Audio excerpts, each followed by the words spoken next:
stuff happens in life. And we'd stayed friends. I mean, we'd see each Yeah. other every once in a while. but I mean,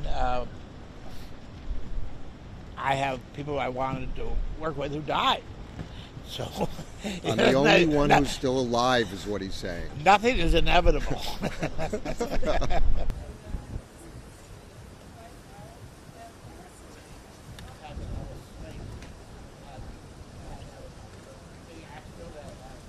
Gigolo was intended to be highly designed, and it had to have that kind of money and push behind it.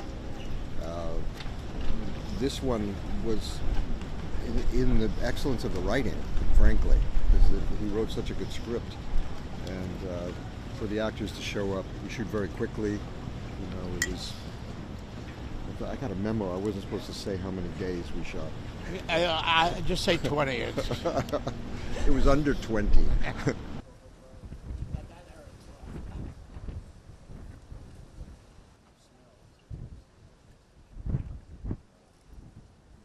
Well, I was talking to Abel Ferrara last night, and Abel said, I think every film I make now is my last film. And you reach that point in your career where you think, is this the last one? And if it is the last one, am I comfortable with that being the last one? Or is this something that I'm embarrassed to be the last one? And so you do start thinking like that. You can't avoid it.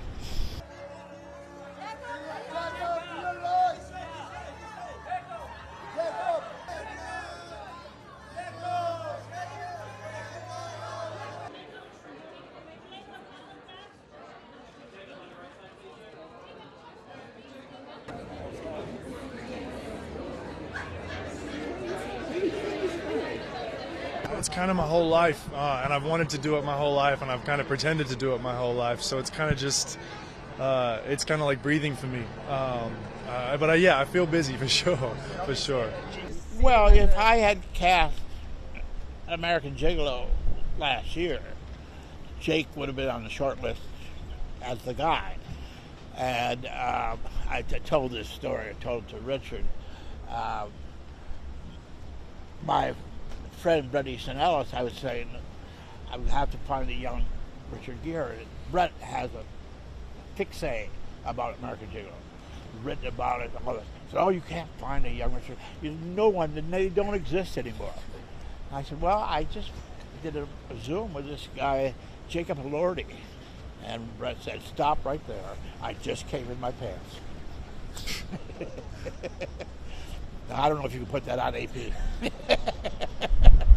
Well, this was a little weird because he's like 6'5", and but there was something about him that I definitely felt was in the same universe with me.